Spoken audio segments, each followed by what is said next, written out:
ओम शांति। मीठे बच्चे,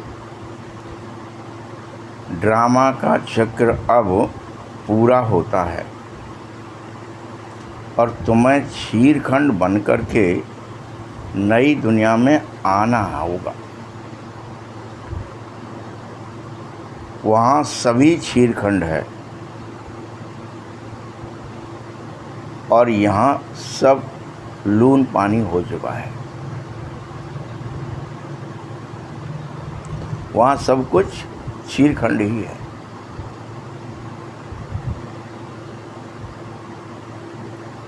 प्रश्न है, तुम त्रिनेत्री बच्चे किस नॉलेज को जानकर त्रिकालदर्शी बन गए हो? तुम त्रिनेत्री बच्चे किस नॉलेज को जानकर त्रिकालदर्शी बने हो? कौन कौन बता पाएगा? संसार के सारी हिस्ट्री ज्योग्राफी का नॉलेज जो मिला है, सतयुग से लेकर कलयुग तक की जो हिस्ट्री ज्योग्राफी तुम जान गए हो, अंत तक, स्टार्टिंग से एंड तक, तुम्हें ज्ञान का तीसरा नेत्र भी मिला।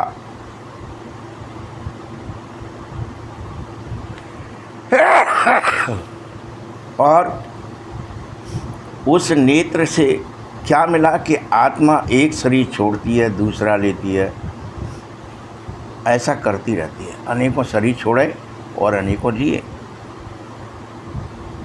साथ साथ आत्मा में संस्कार है जो साथ चलता है।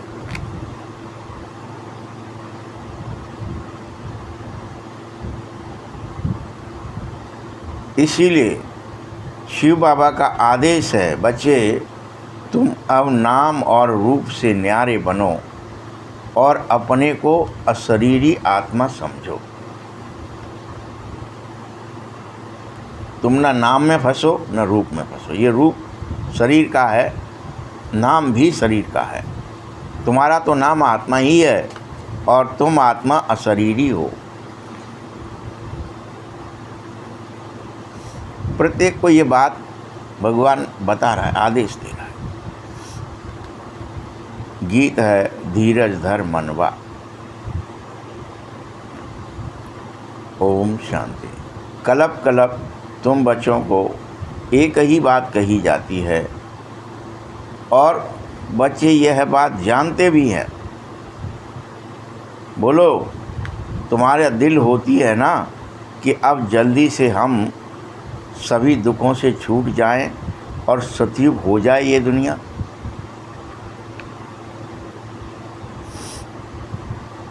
परंतु कुछ भी समय से पहले नहीं हो सकता। ड्रामा तो बहुत धीरे धीरे ही चलेगा। हमारे को डिक्लेयर करने से क्या ही होता है। हम कोई फंक्शन डिक्लेयर कर लेते हैं, फलाना दिन है, तो ये लगने लगता है वो दिन आज ही आ जाए, अभी जल्दी आ जाए। परंतु वो आएगा तो अपने ही टाइम पर, अपने ही सेकंड में, अपने ही घड़ी में। इसीलिए बाप धीरज दे रहा है कि बस थोड़े दिन बाकी है और तुम सर्वांश सुखी हो जाएंगे, समृद्ध हो जाएंगे, निरोगी हो जाएंगे। बड़ों बड़ों द्वारा भी आवाज़ सुनते रहोगे, दुनिया बदल रही है। जैसे बड़े बड़े पोप आदि हैं, वह भी कहने लगेंगे दुनिया बदल रही है। सभी कोई चिल्लाने लगेगा कि कलयुग का अंत हो रहा है, सतयुग आ रहा है।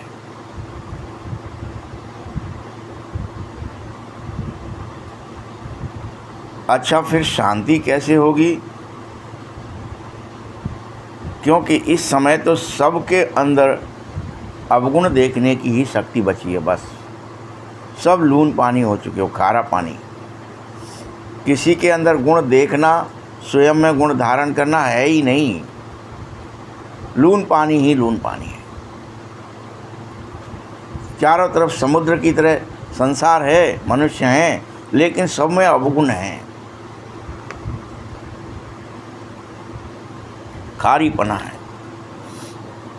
अभी हम क्षीरखंड बन जावे, उस तरफ दिन प्रतिदिन लून पानी होते जाएंगे और तुमको दिन प्रतिदिन क्षीरखंड होकर रहना होगा।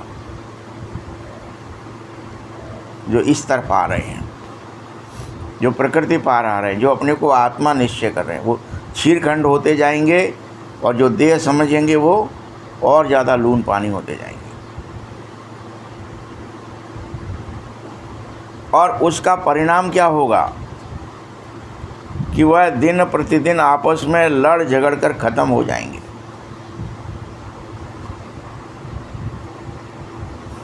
उनको कोई कुछ नहीं करेगा, वो उस लून पानी की वजह से आपस में ही ख़त्म हो जाएंगे। लड़ेंगे झगड़ेंगे बेवजह। ये सब तैयारियां बराबर चल रही हैं। ये ड्रामा अब पूरा होने ही वाला है। एक तरफ पुरानी दुनिया पूरी होगी तो दूसरी तरफ नई दुनिया की स्थापना भी बरोबर चल ही रही है।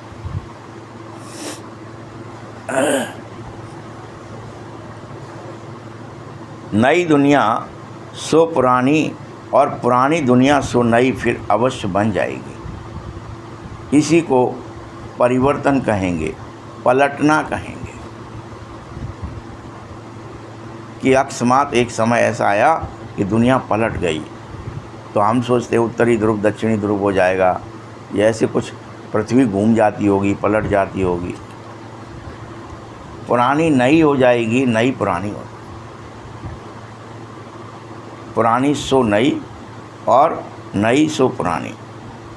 दुनिया का चक्र ऐसे ही फिरता है। लाखों वर्ष की बात नहीं है, यह सब 5000 वर्ष के अंदर हो जाता है।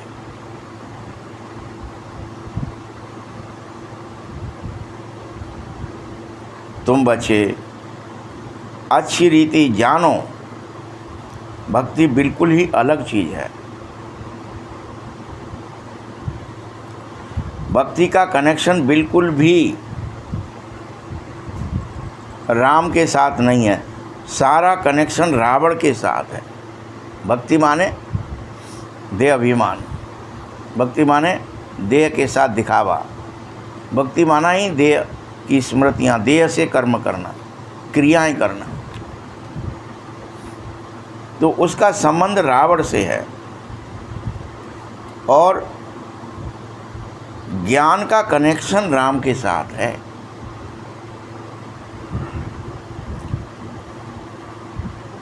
अभी तुम बचे यह बात सब 100% जान जाओ।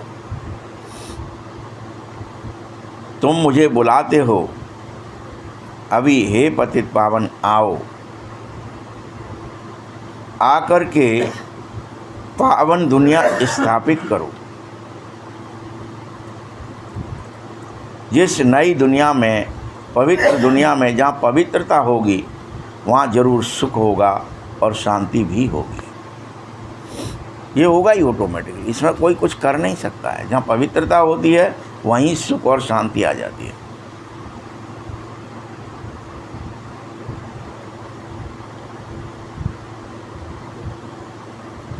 अभी बच्चे छोटे अथवा बड़े सब जान गए होंगे कि वास्तव में घर चलना होगा पहले, फिर नई दुनिया में आएंगे। एक बार घर तो जाना ही पड़ेगा, घर जाने का टाइम आ गया है। इसीलिए नाटक पूरा हुआ है। फिर से सतयुग में जाएंगे, फिर 84 का चक्कर लगाएंगे। उससे पहले हमें घर तो जाना ही होगा। स्व दर्शन तो करने ही होंगे। स्व आत्मा को कहा जाता है और जब तक तुम खुद को नहीं देखोगे, आत्मदर्शन नहीं करोगे, तब तक आत्मा का तीसरा नेत्र जो मिला है उससे सृष्टि चक्र को कैसे जानोगे। इसलिए स्वदर्शन को घुमाइए, स्वदर्शन करिए, स्वदर्शन का चक्र धारण करिए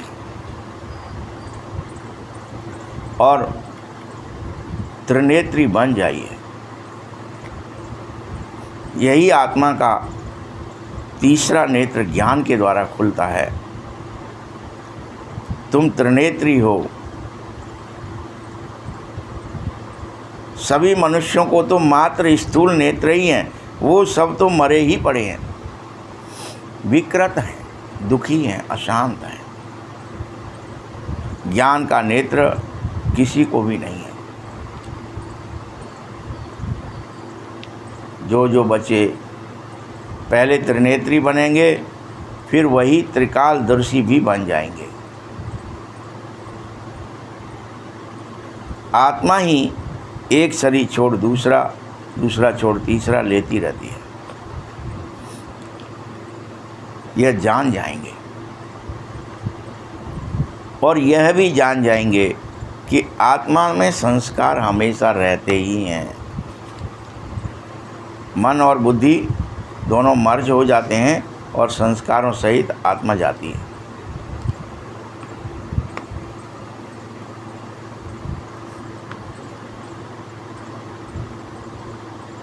यह संस्कार आत्मा में जो हैं, आत्मा अविनाशी है, संस्कार बदलते रहते हैं। सतयुग में सतयुगी हैं, त्रेता में त्रेता युगी हो जाते, द्वापर में द्वापर युगी, कलयुग में कलयुगी। संगम पर फिर से बदल जाते, फरिश्तेपन के संस्कार आते, फिर देवताई संस्कार धारण हो जाते। संस्कार परिवर्तन होते रहते हैं आत्मा के अंदर, लेकिन आत्मा हमेशा संस्कार धारण करे रहती है, हर शरीर छोड़ के। इसीलिए अब बाप का आदेश है, नाम रूप से न्यारे बन जाओ, तुम शरीर के चक्कर में न रहो।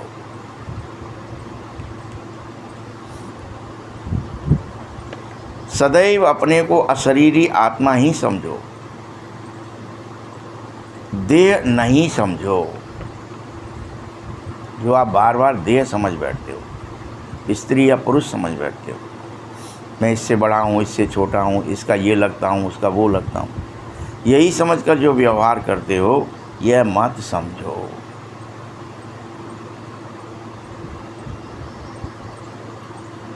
ये जानो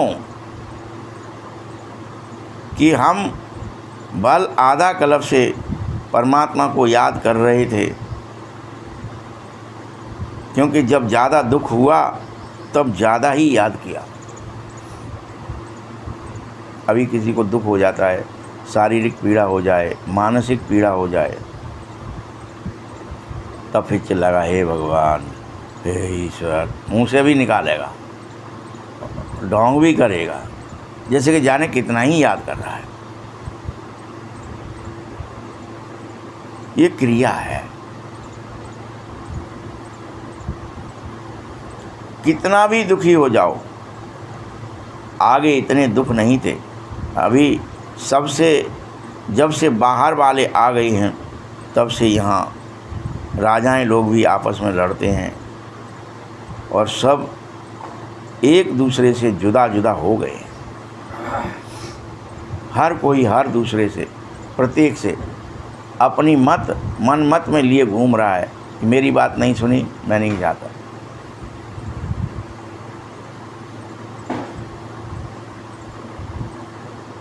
हर एक की जुदा जुदा मत हो गई है, मति अलग अलग काम कर रही है।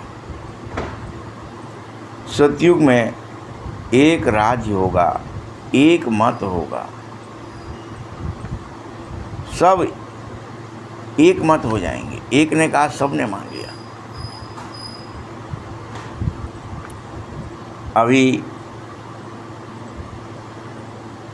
तुम बच्चों को बाप सतयुग से लेकर कलयुग अंत तक की हिस्ट्री और ज्योग्राफी समझा देता है, दिखा देता है। बुद्धि में समाहित कर देता है।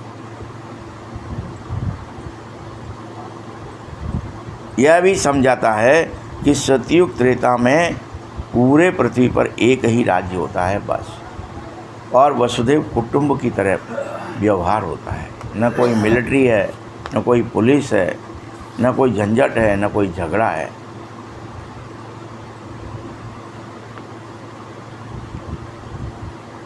एक ही डिनाइस्टी और कोई की होती नहीं है सिवाय तुम बच्चों के, जहाँ पूरी पृथ्वी तुम्हारी होती है। सब पर राम राज्य होता है, सब पर लक्ष्मी नारायण का भी राज्य होता है।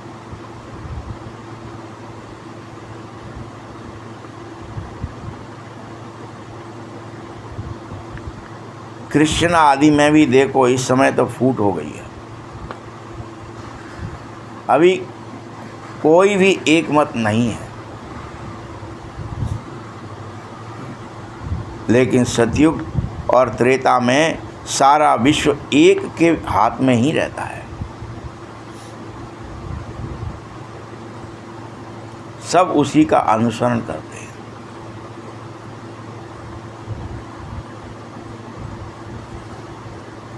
यह सिर्फ सतयुग त्रेता में ही संभव है और कभी नहीं।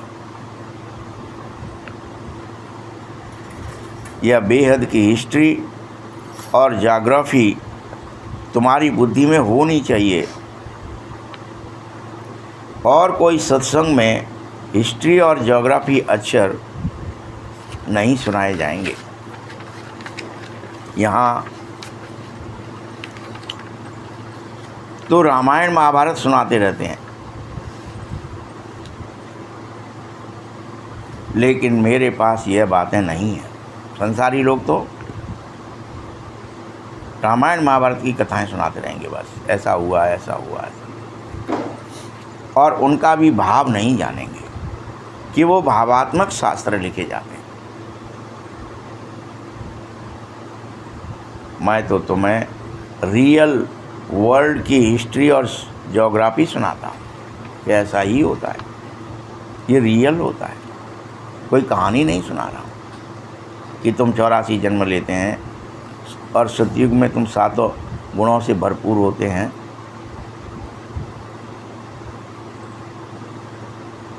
ये 100% सही है। ये हिस्ट्री है, ज्योग्राफी है, ये इतिहास है, भूगोल है। तुम्हारी बुद्धि में ऊंचे से ऊंचा हमारा बाप होना ही चाहिए। बाबा का शुक्रिया मनाओ जिसने सारा ज्ञान तुम्हें सुनाया।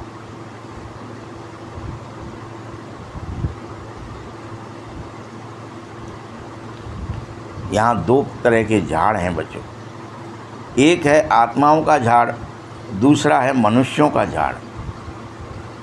मनुष्यों के झाड़ में कौन ऊपर है, उसे ग्रेट ग्रेट ग्रैंडफादर, ये ब्रह्मा को ही कहेंगे। यहाँ जानो ब्रह्मा मुख्य है मनुष्यों के झाड़ में, परंतु ब्रह्मा के पीछे क्या हिस्ट्री है, क्या ज्योग्राफी है, कोई नहीं जानता कि ब्रह्मा बना कैसे। अभी तुम्हारी बुद्धि में है कि वास्तव में ऊंचे से ऊंचा तो बाप ही है और वह परम धाम में रहता है, ब्रह्मा नहीं। वो आत्माओं का झाड़ है ना, और वहाँ परम धाम है, और परम धाम में सारी व्यवस्था है तुम्हारी।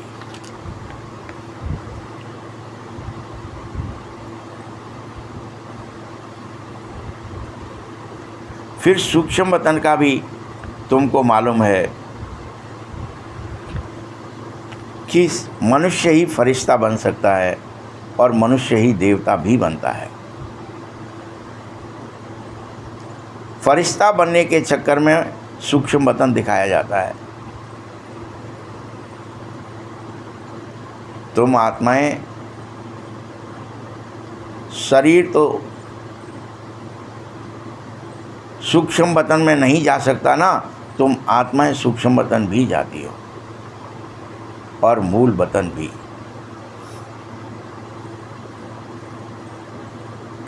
कैसे जाते हो, यह सब तीसरे नेत्र अर्थात दिव्य दृष्टि या ध्यान भी कहा जाता है, उससे ही जाना जा सकता है। यह शब्दों का विषय ही नहीं है।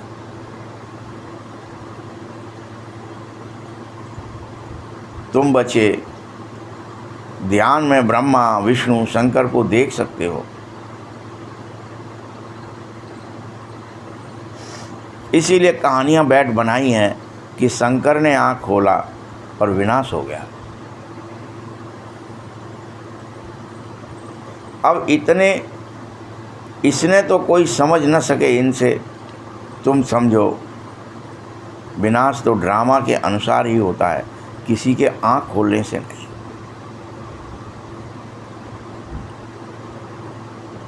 और यह विनाश आपस में लड़कर ही हो जाएगा। बेवजह नाहिक बम आदि बनाए हैं और एक दूसरे पर पटक देंगे।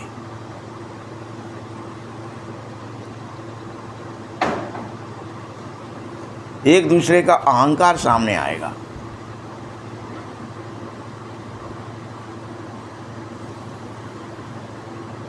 बाकी शंकर क्या करता है, ये ड्रामा अनुसार नाम रख दिए हैं। सो समझना पड़ता है कि ब्रह्मा विष्णु शंकर तीन हैं। स्थापना के लिए ब्रह्मा को रख दिया है, तो विनाश के लिए शंकर को रख दिया है, और पालना के लिए विष्णु को दिखा देते हैं। ऐसा कुछ है नहीं। वास्तव में ये ड्रामा तो बना बनाया है। स्थापना पालना विनाश अपने आप होता रहता है। ये ड्रामा की नूंद है।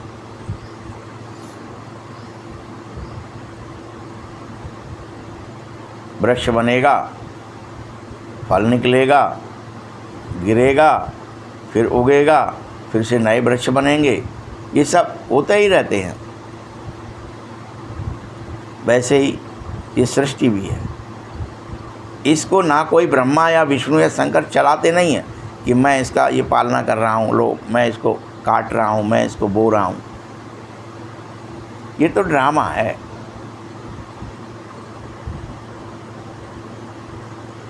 जो कि बना बनाया है।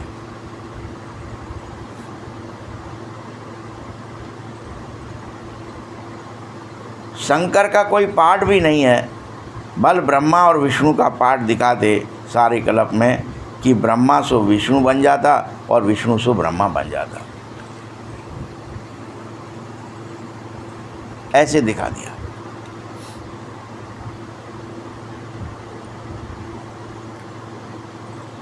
ब्रह्मा के 84 जन्म पूरे होते तो विष्णु के भी पूरे हुए। शंकर को फिर जन्म मरण से न्यारा दिखा दिया गया है।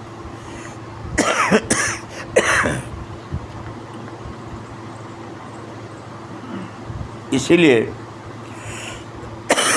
मनुष्य मत में शिव और शंकर को मिला ही दिया है फिर, कि जब वो जन्म मरण से न्यारा है तो वो जरूर शिव होगा, या शंकर और शिव एक ही होंगे।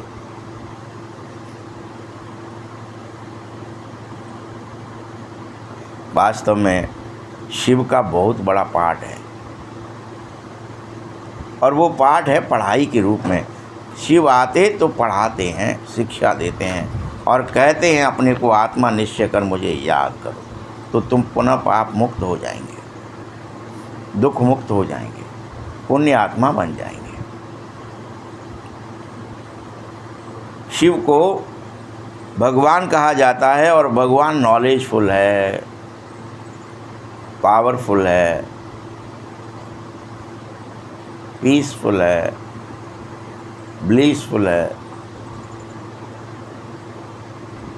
प्योर है।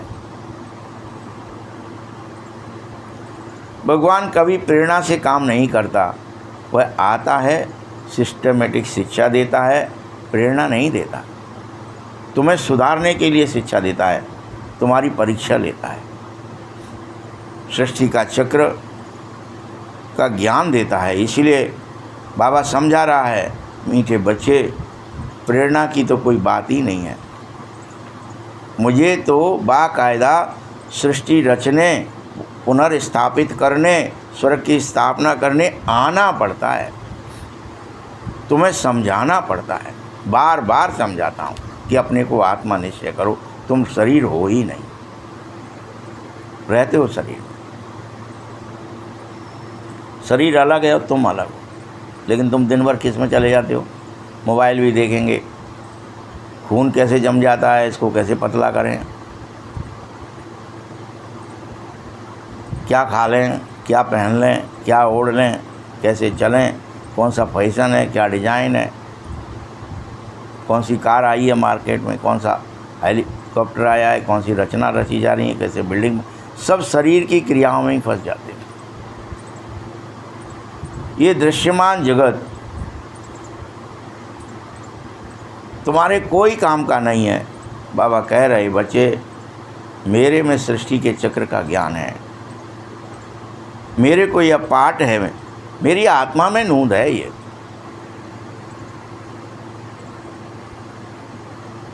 मुझे ही ज्ञान सागर, नॉलेजफुल कहा जाता है। ज्ञान कहा किसे जाता है, तुम ये तो समझो। जब तुम्हें ज्ञान मिले तब पता चले कि वास्तव में ज्ञान है क्या।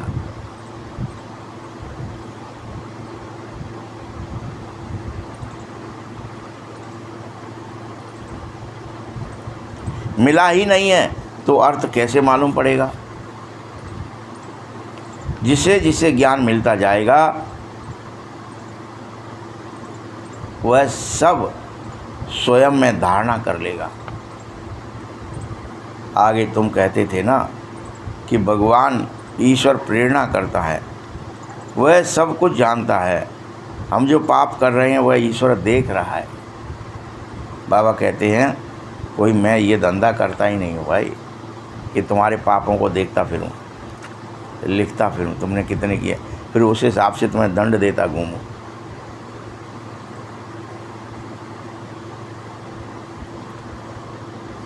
मैंने तो ऐसा कर्म विधान बनाया, जैसा कर्म करोगे उसका खुद ही सज़ा भोग लोगे। से मैं पीछे कुछ नहीं कर रहा, न तो मैं देख रहा हूँ, न तुम्हारा लिखा पढ़ी कर रहा हूँ। जो जैसा करेगा वो वैसा भोगेगा।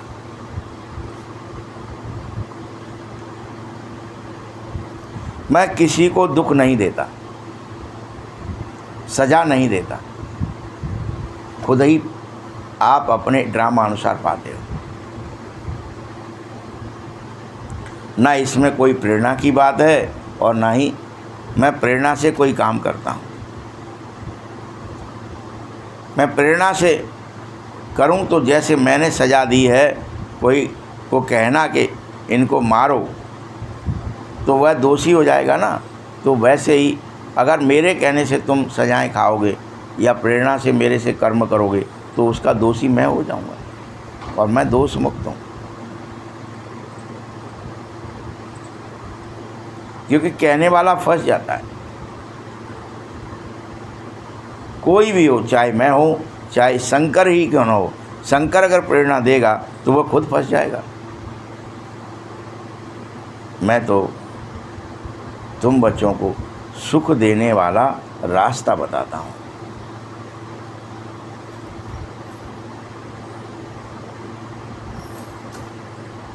तुम मेरी महिमा करते हो कि बाबा आकर के दुख हरो, लेकिन वास्तव में मैं थोड़े ही दुख दिए जो मैं हरूं। मैं तो तुमने ये दुख लिया, यहाँ तुम ऐसे फंसे, इसको तुम ऐसे निकल जाओ। बस तुम चीख रहे हो, चिल्ला रहे हो, अपने ही दुखों के कारण खुद ही पकड़ करके खींच रहे हो बंदर की तरह, मुट्ठी छोड़ नहीं रहे और फंस जाते हो। बस मैं तुम्हें उतना ही शिक्षा देता हूँ कि ये युक्ति है, चाहिए तो कर लो, इससे छूट सकते हो। देह को भूलो, तुम दे हो इसलिए फंस गए और रो रहे हो कि मुझ में क्रोध है, काम है, लोभ है, ये फलाना है, ईर्ष्या है, घृणा है, द्वेष है, रो रहे हो। अरे तुम देह को छोड़ दो, सब छूट जाएगा। देवभान का जैसे ही हटा सब हट जाएगा, पाप है, पुण्य है, सब हट जाएगा। मैं तुम बच्चों के सन्मुख बैठ करके ये शिक्षा देता हूँ। तुम्हें कितनी खुशी होनी चाहिए। कि डायरेक्ट भगवान हमें पढ़ा रहा है, वासना नहीं दे रहा, कोई शिक्षा दे रहा है। मर्जी आपकी, लेना चाहो, धारणा करना, प्रैक्टिकल होती है शिक्षा। जो करोगे, शिक्षा में क्या होता है, छोटे से छोटा, बड़े से बड़ा ज्ञान होता है।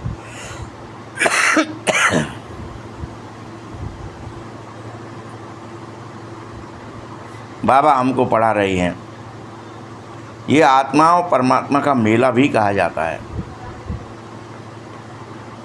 सेंटर पर तुम जाते हो, कोई आत्माओं और परमात्मा का मेला नहीं कहेंगे उसको। आत्मा और परमात्मा का मेला पूरे संगम पर लगा ही है। तुम यह समझो, बाप बच्चों के बीच में आ गया है। आत्माएं सब यही हैं। आत्मा ही याद करती है बाबा को, लेकिन वह समझ नहीं पाती भगवान आ गया है।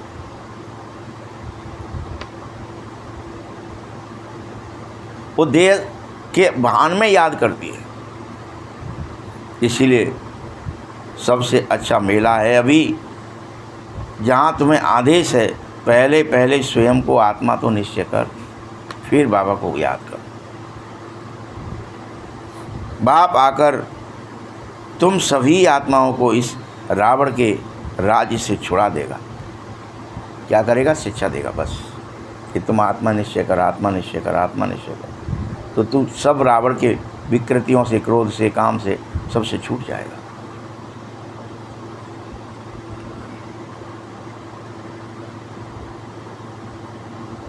तुम बच्चे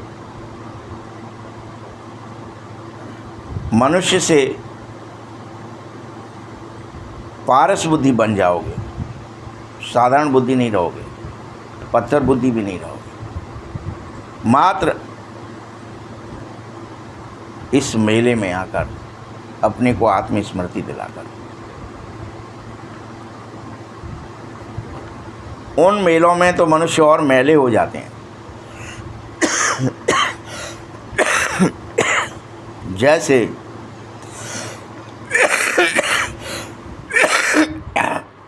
जो कमाई आदि होती है ना, पैसे आदि इकट्ठे होते हैं, वो बर्बाद करते हो मेलों, मिलता कुछ भी नहीं है। उसको मायावी आसुरी मेला कहा जाएगा। ये ईश्वरीय मेला है, और इस मेले में, उस मेले में रात दिन का फर्क है। स्कूल में कोई भी मेले लग रहे हैं, वो सब आसुरी मेले कहे जाएंगे, जहाँ देह अभिमान है। ईश्वरीय मेले में आत्माभिमान हो जाता है और आत्माएं परमात्मा से मिलने लगते हैं। अभी तक तुम भी उस आसुरी मेले में ही थे, अब तुम ईश्वरीय मेले में आ गए हो। तुम ये जानते हो कि परमपिता परमात्मा शिव बाबा आ गया है, हमें पढ़ा रहा है। यह बात अगर सब जान जाएं तो पता नहीं कितनी भीड़ हो जाए।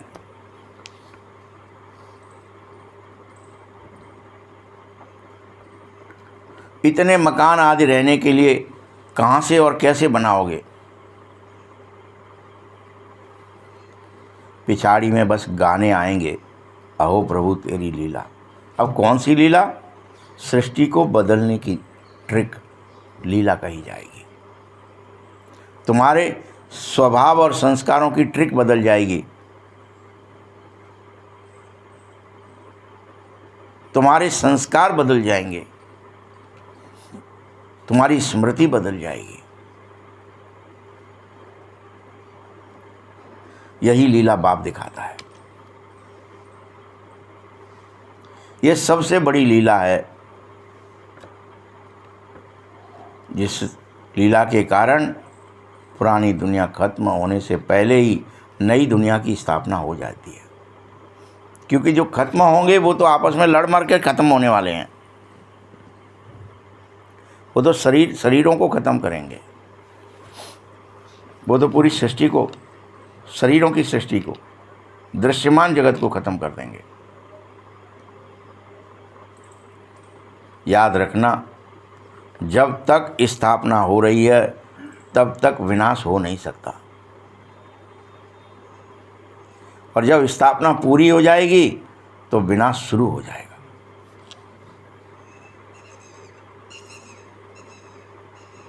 फिर पालना होगी। तुम बच्चों को ये खुशी रहनी ही चाहिए कि हम सभी स्वदर्शन चक्रधारी ब्राह्मण बन गए हैं। चेक करो बार बार कि क्या मैं स्वदर्शन में हूँ, स्वदर्शन का चक्र लगा रहा हूँ, ब्राह्मण हूँ, अपने को आत्मा निश्चय कर रहा हूँ, पवित्र आत्मा हूँ।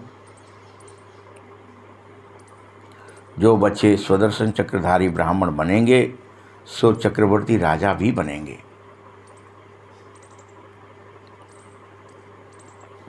ये कोई को पता नहीं है लेकिन कि देवताओं का राज्य भाग्य कहाँ चला गया, नामो निशान कैसे गुम हो गया स्वर्ग का, कैसे दैत्यों का राज्य स्थापित हो गया, कैसे सब एक दूसरे को मरने मारने के लिए, दैत्यपना दिखाने के लिए काम क्रोध लोभ में, सुरा सुंदरी में फंस गए। संपूर्ण सृष्टि कैसे दैत्यमय हो गई। जब संपूर्ण सृष्टि पर देवता ही रहते थे तो कैसे वह गुम हो गई। जानते हो क्यों नाम और निशान गुम हुआ?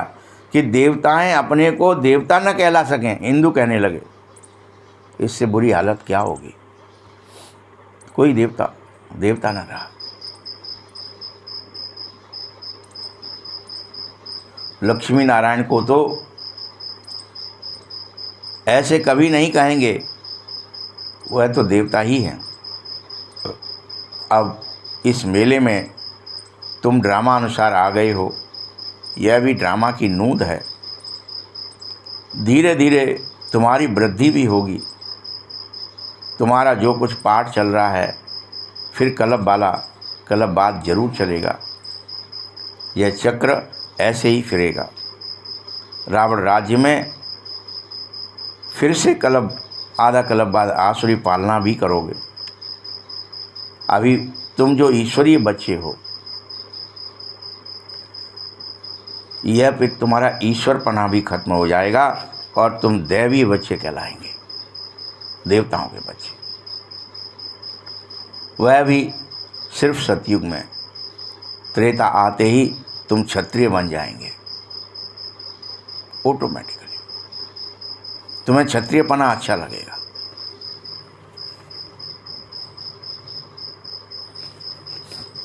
ऐसा भील चोल ऐसी कोई जातीय बरादरी नहीं है जो क्षत्रिय नहीं था, अर्थात जिसका राज्य नहीं था। सभी का राज्य था। जिन्हें अपन जाति अभी कह रहे हैं ना, सब राजाएं थे और क्षत्रिय राजाएं थे। राजा माने क्षत्रिय, राजवंश कहलाते थे हर कोई।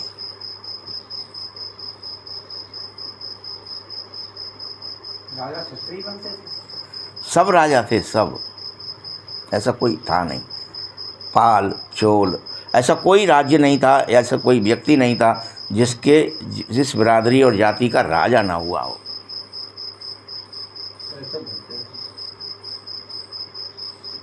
तो तब सब क्षत्रिय कहलाते थे। राज्य माने राजा माने क्षत्रिय। लेकिन धीरे धीरे सब अपवित्र प्रवृत्ति मार्ग में चले गए। सब वो क्षत्रियपना खत्म हो गया। कलयुग में जो 1250 वर्ष होते हैं, ये पूरे के पूरे तुम्हारे किस में चले गए? गुलामी में चले गए। मुस्लिमों ने राज्य, फलाने ने राज्य, तुम्हारा क्षत्रियपना खत्म करा। पहले बहुत दिनों तक मुस्लिमों का राज रहा, फिर अंग्रेज़ों का राज रहा, फलाने का राज रहा, तुम्हारा क्षत्रियपना पूरी तरह खत्म हो गया। और सोचिए 1200 बरस गुलामी बहुत होती है।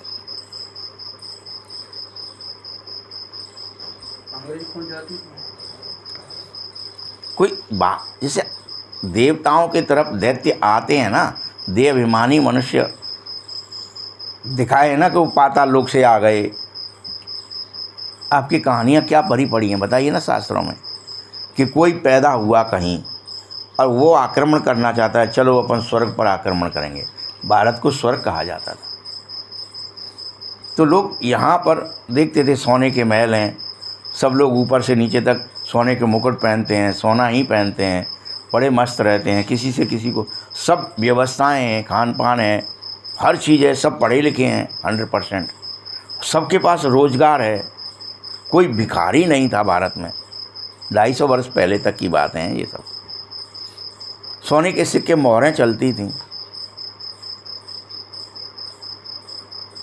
तो लोग इसे लूटना चाहते थे। सोने के सिक्के और मोहरें तो देख रहे हैं, सब चलते थे व्यवहार में ऐसे। ये चांदी के चवन्नी 98 सी रुपया से ये सबसे थे बड़े बसनी मांगे। फिर ये सब कितना धन धान्य था तुम्हारे पास, सब कुछ था।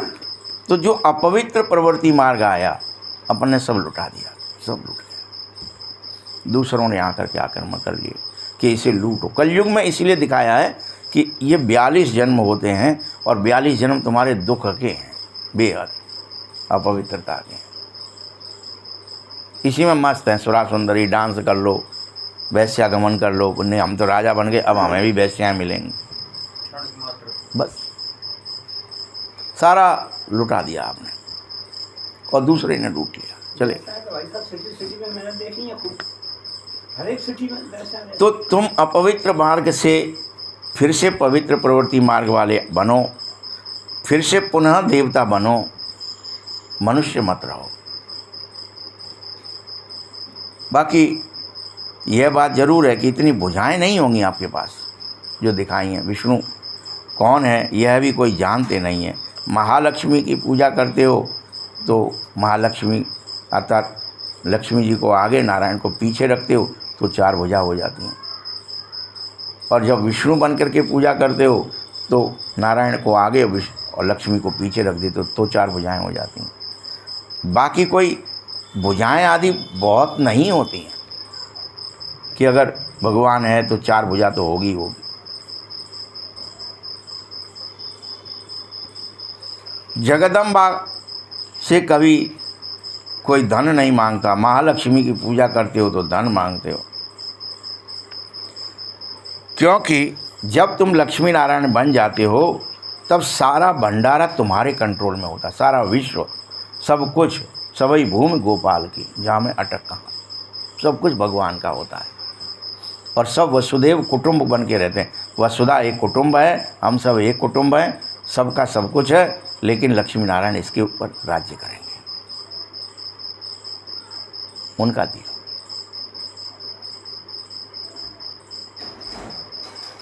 यहाँ तुम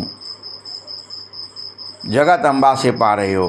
परमपिता परमात्मा शिव द्वारा देने वाला बाबा ही है। तुम बच्चे बाप दादा के लकी सितारे हो। ब्रह्मा का इतना नाम नहीं है जितना जगदम्बा का मेला लगता है। ब्रह्मा को तो एक ही जगह बिठा दिया है, अजमेर में बड़ा मंदिर बना दिया है, लेकिन देवियों और देवताओं के मंदिर तो सारे भारत में हैं, बहुत है। अब उनको फिर मिटाने की चेष्टा की गई, कहीं इन्हें पता न चल जाए कि सब देवियाँ और देवता ही थे। इन्हें मंदिर तोड़ो, मस्जिदें बना लो, इनके ऊपर कुछ कर लो। ये सब सिर्फ 1200 वर्ष में ही हुआ। 1100-1200 जो भी वर्ष रहते हो, और 100 वर्ष का जो संगम युग है, यहाँ पे अभी कुछ नहीं है। ये सब आपके अंदर एक से एक ज्ञान आता जाएगा, चलता जाएगा, परिवर्तन हो जाएगा। फिर आपको स्मृतियाँ आ जाएंगी, अच्छा हम ही देवताएँ थे, हम ही 16 कला संपूर्ण निर्विकारी और मर्यादा पुरुषोत्तम थे, हम पर सब कुछ था। फिर से हो जाएगा। जैसे जैसे आपका आत्माभिमान आता जाएगा, बाकी लोग सब आपस में मरेंगे, फिर तुम आत्माभिमान में जीवित हो जाओगे। तुम्हारी पूरी की पूरी ज्ञान की, रूप बदलने की सारी शक्तियाँ तुम्हारे अंदर प्रकट हो जाएंगी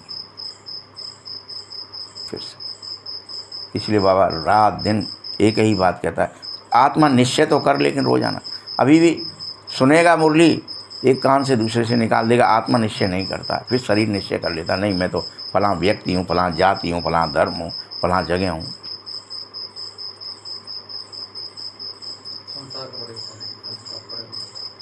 फंसे हैं बस। तुम लकी हो, सर्वव्यापी नहीं, तुम्हारी महिमा अलग है। तुमने फिर शंकर, विष्णु और ब्रह्मा को सर्वव्यापी नहीं कहते, मुझे लेकिन कहते हो कि भगवान तो कण कण में है। तुम मेरी घोर गिलानी करते हो। बोलो, इससे बड़ी गिलानी क्या ही होगी? तुम्हारी मैं कितनी महिमा करता हूँ, तुम मेरी गिलानी करते हो। बाबा कंप्लेन कर रहा है, कितनी महिमा बढ़ाता हूँ। भारत माता की जय कहते हैं ना लोग, तो तुम माताओं की जय होती है, ये मेरी नहीं होती है। तुम धरनी हो ना, तो धरनी आदि में तो जब तमो प्रधान है, सतयुग में सतो प्रधान हो जाती है। इसीलिए कहते हैं देवताओं के पैर कभी भी पतित दुनिया में नहीं पड़ सकते। जब तक दुनिया पतित है, देवता आएंगे ही नहीं, तुम देव बनोगे ही नहीं, तुम दैत्य ही रहोगे। जब परम पवित्र हो जाओगे, देवता कहलाओगे, तो पृथ्वी पर आओगे, फिर फरिश्ते कहलाओगे। 10 फुट ऊपर रहते हैं, ऐसा करके कह दिया फिर। क्योंकि पतित दुनिया खत्म हो जाएगी, पावन दुनिया हो जाएगी, तो देवताएं रहेंगे ना उसमें। फिर सतो प्रधान धरती होती है, तभी देवताएं पैर रखते हैं। तुमको हर हालत में सतो प्रधान बनना चाहिए। पवित्रता, सुख, शांति, जो 7 गुण हैं उन्हें धारण करो। वो आत्मा के गुण हैं, वो शरीर के नहीं हैं। श्रीमत पर चलते, बाबा को याद करते, तो ऊंच से ऊंच पद पाते, ये ख्याल रखना ही चाहिए। याद करोगे तभी विक्रम विनाश होंगे। तुम्हें श्रीमत मिलती ही रहती है।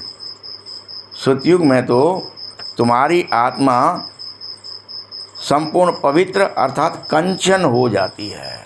पवित्रता को कंचन कहते हैं, कंचन काया। आत्मा भी पवित्र, शरीर भी पवित्र।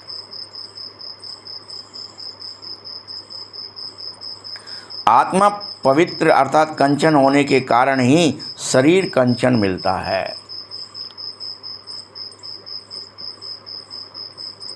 फिर धीरे धीरे सोने में खाद पड़ती है, फिर जेवर बन जाता है। आत्मा अभी पूरी तरह झूठी थी, शरीर भी झूठा हो गया है।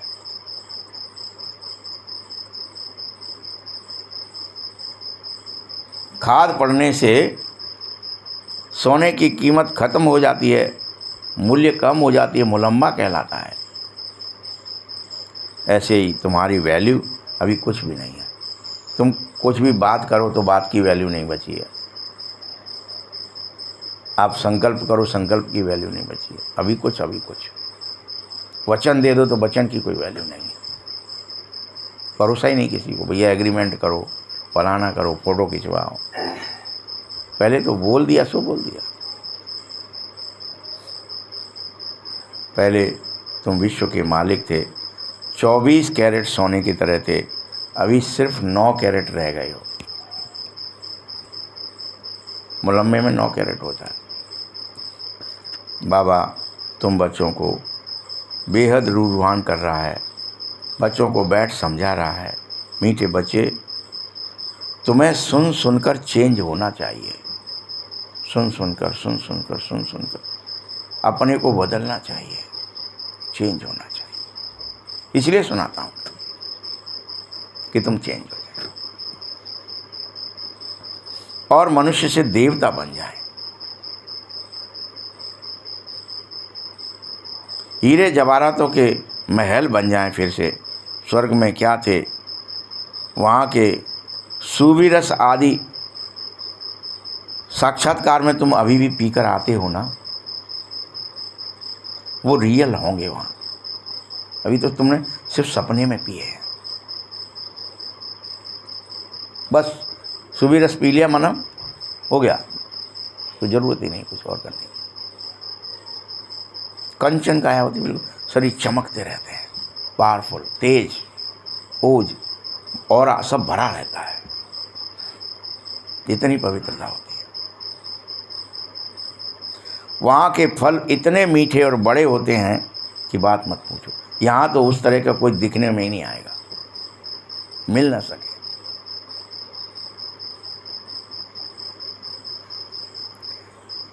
अभी तुम प्रैक्टिकल में जाओगे, सब कुछ प्रैक्टिकल होगा तुम्हारे लिए, फल भी, रस भी, प्रैक्टिकल में उनका यूज करोगे, हकीकत। परंतु अभी आत्मा और परमात्मा का मेला है, इससे तुम उज्जवल बन जाओ। तुम बच्चे जब यहाँ आते हो तो फ्री हो, घर बार धंधे आदि किसी पर तुम्हारी बुद्धि नहीं चलनी चाहिए वापस, कि तुम यहाँ आ गए, बैठ गए मुरली सुनने, तो भी पता चला घर याद आ रहा है, बच्चे याद आ रहे हैं, कोई काम याद आ रहा है। नहीं, तुम्हें धंधा आदि का कोई फुरना ही नहीं होना चाहिए। बिल्कुल शांत होकर आया करो, निर्मल बुद्धि बनकर बैठा करो, क्योंकि यहाँ तुमको याद की यात्रा में रहने का बहुत अच्छा चांस मिल जाएगा। फिर एक तरफ बातें कही जा रही हैं, दृश्य सामने बनाए जा रहे हैं, तुम्हारे अंदर पिक्चर बन रही हैं, जब बाबा सुनाता है उन चीज़ों की, तो तुम्हें चांस है कि तुम को याद आ जाए अपना कुछ।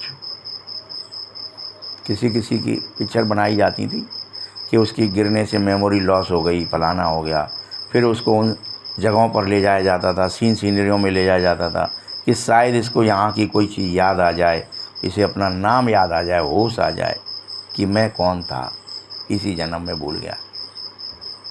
वो परिवार को भी नहीं जानता, पत्नी को भी नहीं पहचान रहा, बच्चे को भी नहीं जान रहा है, बस है सब कुछ उसके पास, लेकिन वो उसको याद ही नहीं रहा है, उसकी मेमोरी लॉस हो गई। वो सीनरी दोहराई जाती हैं पिक्चरों में, और फिर कोई ऐसी घटना दिखाते हैं कि वो फिर गिरा एक बार और वापस उसकी मेमोरी आ गई। तो बाबा यहाँ क्या कह रहा है, तुमको मैं यात्रा सिखा रहा हूँ, चांस है कि तुम घर घाट आदि कुछ भी भूल जाए और तुम्हें अपना मूल स्वरूप याद आ जाए, आत्मस्मृति वापस लौट आए, जो देह स्मृति वो मिट जाए, झटके में होगा सब। तुम कभी कभी तो यहाँ रात में 2 बजे उठकर बैठ जाया करो, ठीक है। शिव बाबा की याद में आकर बैठो, और कोई याद ना आवे, लेकिन ये ध्यान रखना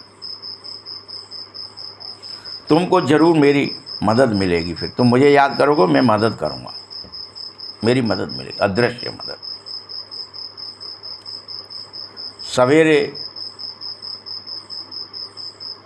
जल्दी अगर सो जाओगे तो सवेरे ज़रूर उठ सकते हो, 2 बजे 3 बजे।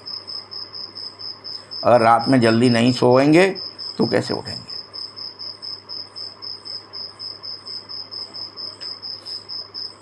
रोज़ाना 3 बजे से 5 बजे तक बैठना ज़रूरी है। बैठो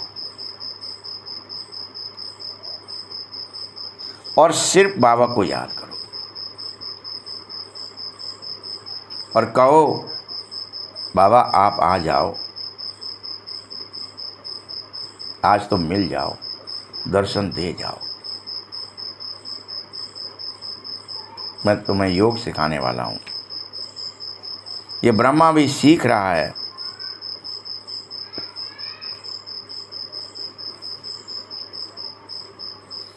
बाप और दादा यहाँ आएंगे, फिर यहाँ और वहाँ योग में बैठने का फ़र्क भी पड़ेगा। तुम्हें ऐसी अवस्था में बैठना चाहिए कि सिवाय बाप के कुछ भी याद न पड़े। तब तुम्हें फ़ायदा बहुत होगा। जब तुम ऐसी याद में बैठने लगोगे तुम्हें बहुत फ़ायदा होगा। इसीलिए बाबा राय दे रहा है, बहुत अच्छा अभी हो सकता है, मर्जी तुम्हारी है। सब पर चांस है। सबके यहाँ 3 बजते हैं, 5 भी बजते हैं। सबके पास समय है, श्वास हैं, संकल्प हैं। सबके पास एकांत है और सबको चांस है। अभी तो गर्मियों के दिन है, तो जाके छत पे भी बैठा जा सकता है, एकांत।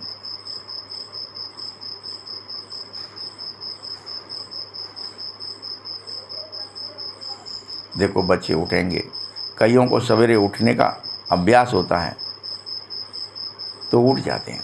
बाबा तो राय दे रहा है, उठो। और तुम्हें सन्यास काहे का करना है? 5 विकारों का सन्यास करना है।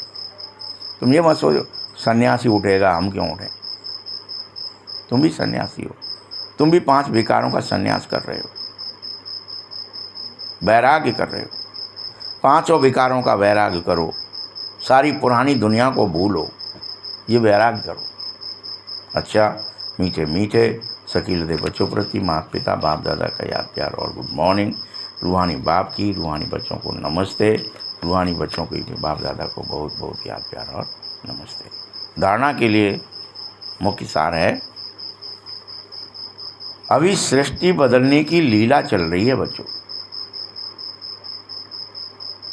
इसमें तुम स्वयं को जरूर बदल लो। तुमसे अगर कुछ और ना हो पाए तो इतना तो कर लो। तुम उस सृष्टि बदलने की लीला में शामिल भी नहीं हो सकते तो खुद को तो बदल के दिखाओ। थोड़ा सा बाबा का काम तो कम कर दो।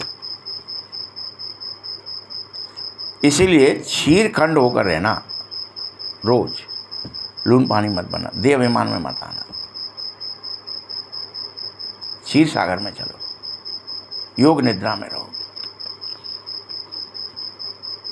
सवेरे सवेरे उठकर एक बाप की याद में बैठो, ये दूसरा पॉइंट है। उस समय और कुछ भी याद ना आवे, कुछ भी न पुरानी दुनिया और न पुरानी देह।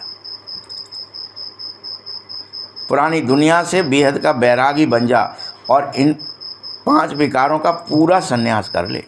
देह याद आएगी तो विकार याद आएंगे। 5 विकार देह में भरे हैं, आत्मा में नहीं। काम क्रोध आदि सब देह की वजह से। तू देह को याद ही ना कर, संन्यास कर ले 5 विकारों का। वरदान है, बेहद की स्थिति में स्थित रह, सेवा के लगाव से न्यारे और प्यारे विश्व सेवाधारी भव। सेवा के लगाव से न्यारे और प्यारे विश्व सेवाधारी भव। विश्व सेवाधारी अर्थात बेहद की स्थिति में स्थित रहने वाले। ऐसे सेवाधारी सेवा करते हुए भी न्यारे और सदा बाप के प्यारे रहते हैं। सेवा के लगाव में कभी नहीं आते, क्योंकि सेवा का लगाव भी एक तरह से सोने की जंजीर है। मुझे सेवा से लगाव हो गया, मैं सेवा ऐसी सेवा करूं, मैं गाँव कहीं जाऊँ, ये करूं, ये भी जंजीर है, सोने की जंजीर।